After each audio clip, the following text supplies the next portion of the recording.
All right. Welcome back to Let's Stay Together Talk. I'm your host, Reverend Rick McCain, along with my baby, my girl, my boo, author Brenda McCain. We've been having an awesome time with the kids from the young men and young ladies. They look at me crazy. Right. From After School Matters program. They've been a part of our program today, but we're a special. This is my girl here. I love me some Lisa Ballard. Oh, we love some Lisa. I'm just talking for myself, baby. Don't cut me off. I'm talking for myself. Okay, talk for yourself. But you introduce Lisa Ballard and talk to her about our subject on making marriage work.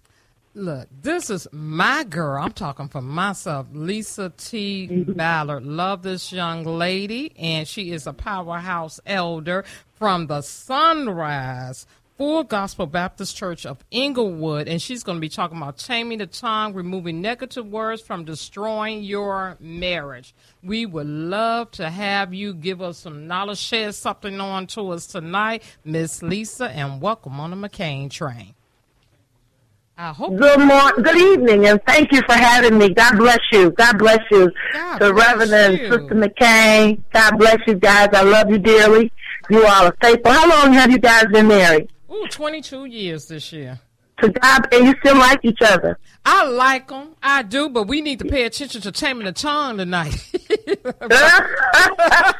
we know removing negative words from destroying your marriage. From your marriages. Amen. And I do Amen. love them to death. And how long you guys been married? So, husband and I, and let me give a shout out to Pastor David Ballard Sr. Woo, woo, woo, woo. He's one of the greatest gifts that God ever gave me. I appreciate him. He is my covering. He's my teacher.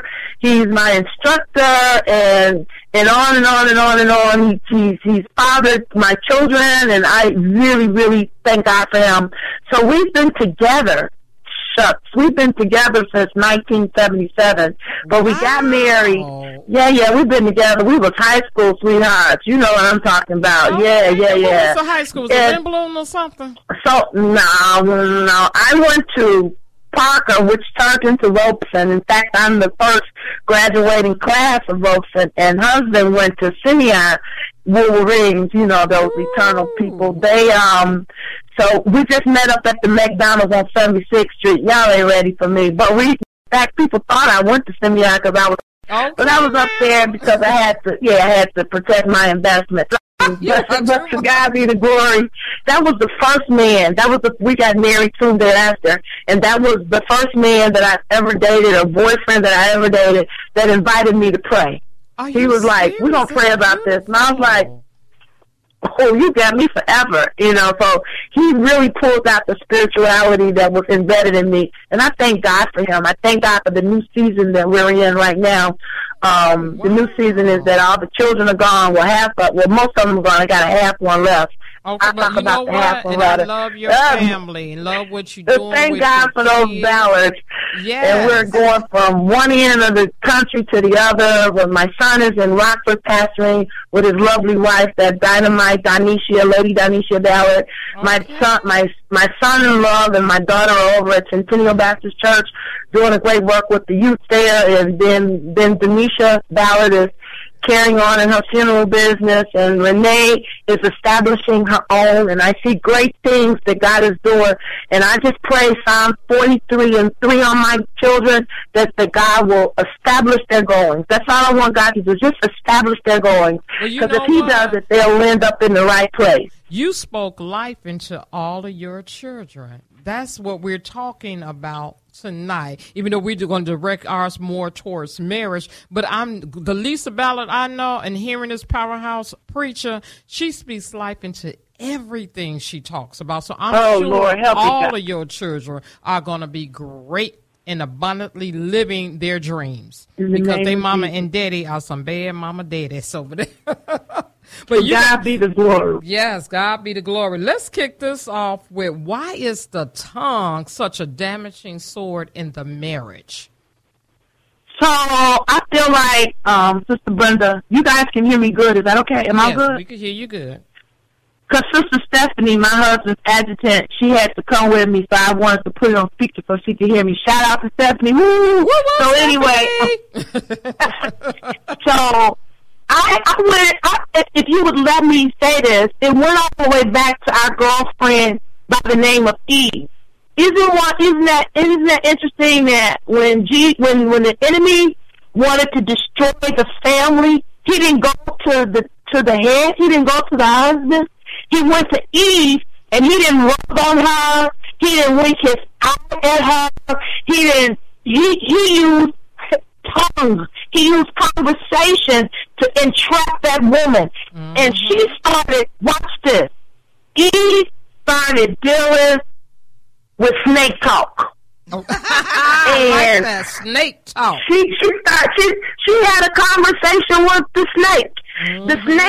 The snake came for many reasons.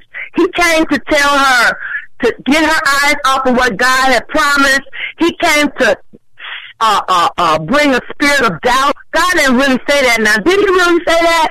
He came to question what she had been taught. She allowed. Listen to this, Brother McCain. Brother McCain, listen to this. Yeah, I'm hearing you. She allowed a snake to take precedence over her man. Yes, snake talk 101 messed us all up. Snake talk. And it messed us up with our bodies. It messed us up how we brought forth children. It messed us up how we love. But it all started with the tongue. The tongue James put it like this. It's one of them members that no man can tame. He said you can tame a horse, you can tame an elephant, but you can't do nothing with the tongue. So I think that's one of our biggest enemies is our tongue. So let's talk about how we tame the tongue. I love it when Philippians chapter 4, he said, think on these things, whatsoever things are kind, whatsoever things are true, whatsoever things are of good report, if there be any virtue, if there be any praise, think on these things. How many of us know that if we thought about those things before we opened up our mouth, a lot of stuff wouldn't get started? How many arguments have escalated by virtue of what we said, number one, and how we said it? So I've lived by this principle. A good old woman at Tri-Stone Baptist Church, Elder Rupe there, she taught me this 20 years ago. If it's kind, is it true? Is it necessary? So you got to think it might be the right thing to say, but is it the kind thing to say? Right. Is it the truth to say? And it may be the truth, but is it necessary? Y'all hear me? So we use our tongues have brought a lot of controversies in our marriages. So we got to learn how to tame the tongue. So how do we do it? We got to release it and then replace it. What do I mean? What I want to say, I got to replace it what I shouldn't say. That was good. I said, what I want to say, I got to replace it by, should I be saying this? Let me show you what I mean. Remember that girl in 1 Samuel chapter 25, one of my favorite Bible ladies. I love her. Abigail. I love her because Abigail, the Bible said, was married to a fool. And Abigail's fool husband, he was such a fool, and he was a rich fool. But he was such a fool, he went up against a worshiper. If you want to get anything destroyed, mess with a worshiper, because the worshiper has direct contact with God. And when it was time for David, I love that name, David. David was getting ready to kill Nabal, but instead of Abigail going in Nabal's face, telling him, "Y'all dumb fool, but you know, so ignorant. All you had to do was give David some sheep and give David some food, but y'all dumb but go say, no, who is this David that I got to bow to?" She didn't say a word. Do you hear me, Brother McCain? She didn't say a word. She replaced what she should have. She replaced it. And I'm just going to say this. I know she wanted to cuss him out. I know she wanted to let him have it, because the Bible said that a messenger ran up to Abigail. He didn't even go to Nabal. He went to Abigail and he said, "Abigail, your house is in trouble. God, consider what you going to do." She didn't say a word. She just started doing. That's what we can learn from Abigail. It ain't a matter of what we say. We need to start doing. He may be worth 2 days flies on some molded bread. But what are you going to do about it? Are you going to tell him? prayers, or are you going to start treating him like he's the king of your house? Are you going to start praying for him that he's blessed in the city and blessed in the field? Are you going to start opening up doors for him to be blessed because the favor of your husband rests on you? Yeah, that was so good, Lisa, because the Bible says, he that findeth a wife findeth a good thing and obtaineth favor from the Lord. So then, if I flip back over here to Genesis chapter 2, how do I tame my tongue? Check this out. The Lord said, he said, God told Adam, it's not good for you to be alone. But check this out, men, folks. It is not good that the man should be alone. He had everything in order before he received his wife. Everything. He had everything in order. Lisa, let me ask you this, because you were talking about Abigail. Hold on. What you say? I said, let me ask you this. Can you hear me? Hello? Yes, sir. I'm sorry. Okay. Yes, sir. I hear you. So we've got this foolish man that she's with, and then Abigail as a woman of wisdom.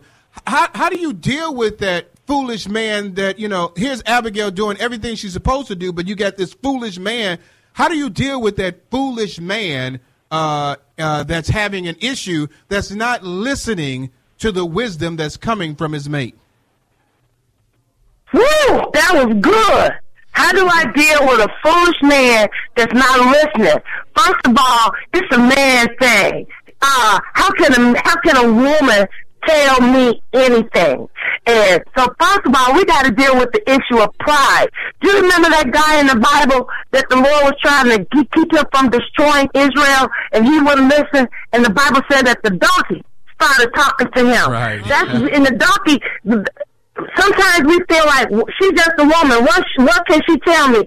It ain't nothing wrong with being, I love the way David Ballard says this. It ain't nothing wrong with being henpecked if you peck by the right hand. Because the right hand is going to get, that's David Ballard singing. Woo, woo, woo. Right, yeah. Let me tell you, because it ain't about making him subservient or taking away his manhood. That's not it at all. She's going to do him good. Her mouth comes with wisdom. So he has to get to a place that he has confidence in the one he picked.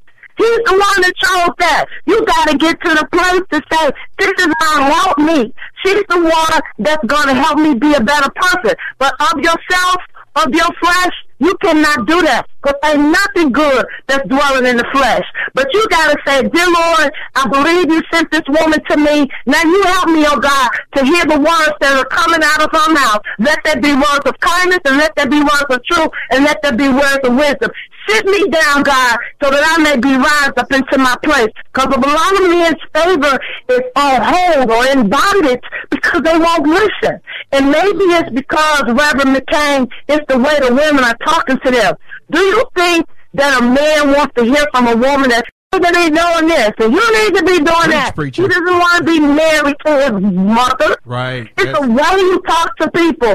Do you think you don't talk to your boss like that? You don't talk to people, and you don't talk to your pastor like that. So why would you go home and talk to your man like that? Let me tell you how to tame the tongue. Let me show this, and I gotta go because I'm out of town, I think. Check this out. One time, Pastor Ballard had offended me at church.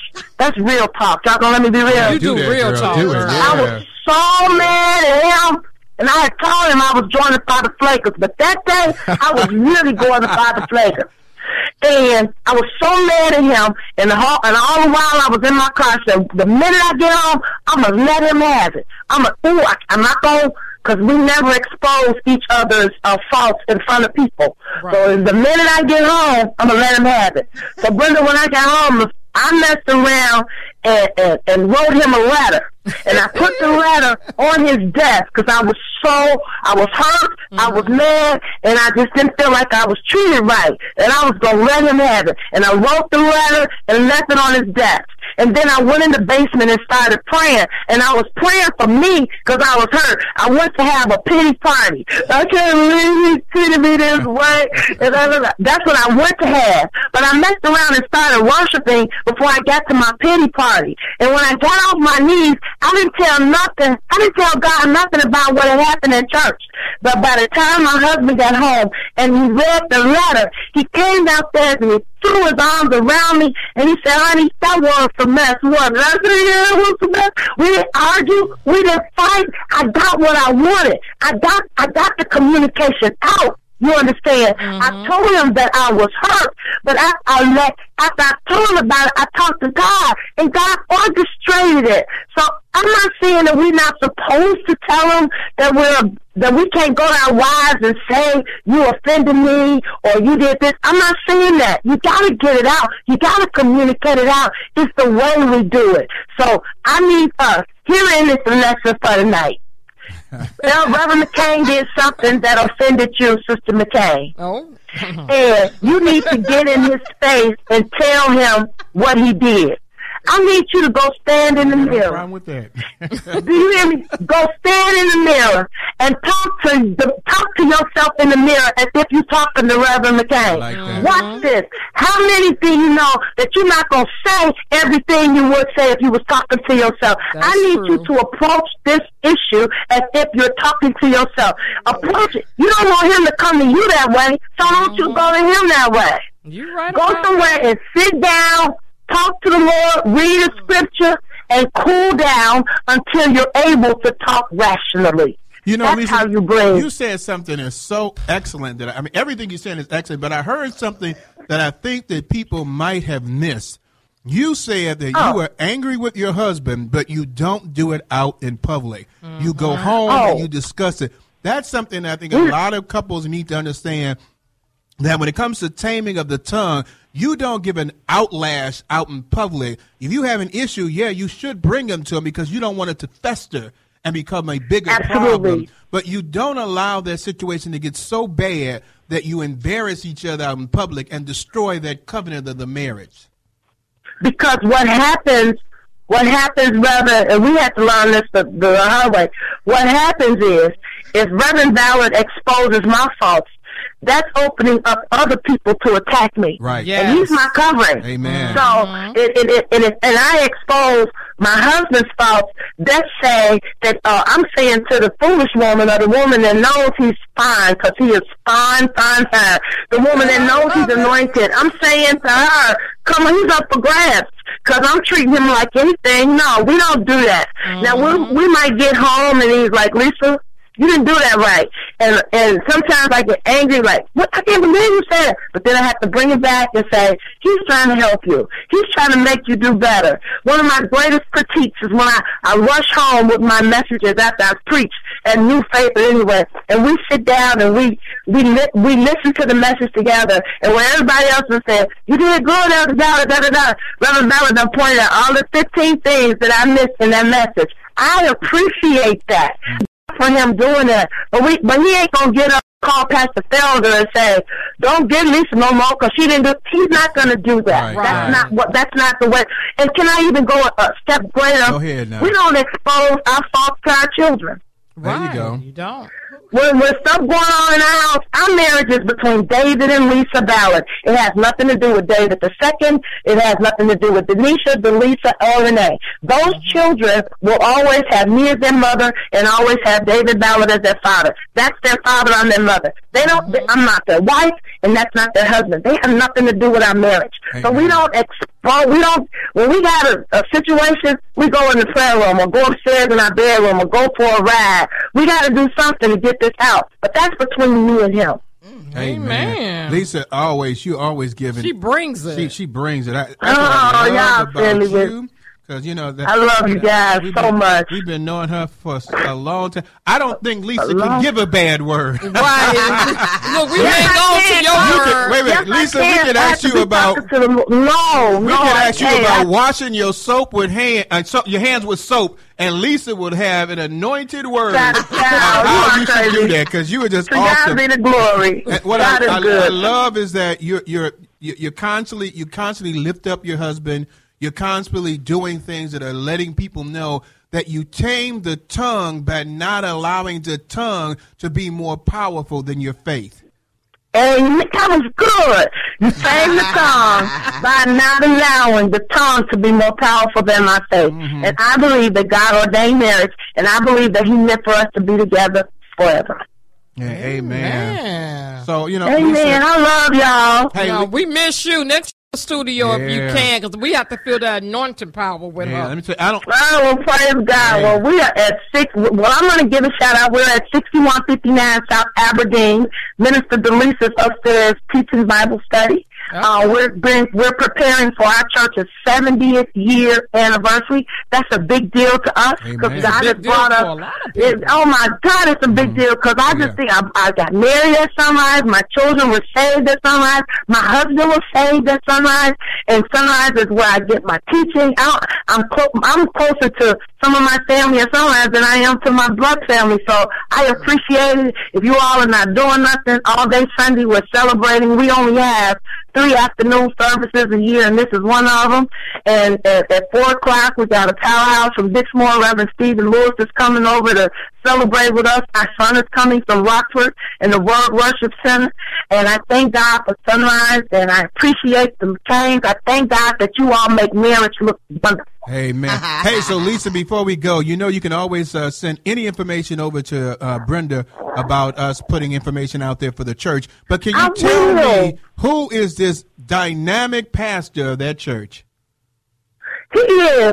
Hold on. I'm having a moment. He is.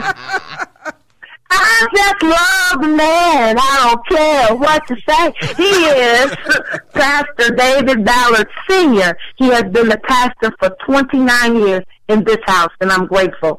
Pastor McCain, Reverend McCain, and Lady McCain, can I just pray? Yes. And then before I go, is that okay? That's okay. God, I thank you for this ministry. Let's stay together. And I pray, oh God, that this won't be the end of this ministry, but I'm asking you, Father, to make it national and international. I ask you, God, to open up doors that the McCains will be able to minister to other couples, and people will just start sending them people to just talk to them and say, you can make this thing work. I pray, oh God, that in the McCain house, there will be nothing missing, nothing broken, but complete wholeness. I pray for everybody that was on the radio tonight. I pray that you will bless the homes. And God, I'm praying for those that are just ready to throw up their hands, oh God. And I'm asking you to help us to talk to each other with loving kindness. And it's in Jesus' great name that I pray, and for his sake, amen. Amen. We know. I love you guys. We love you too, and thank you for blessing you love us. y'all. All right. Take care.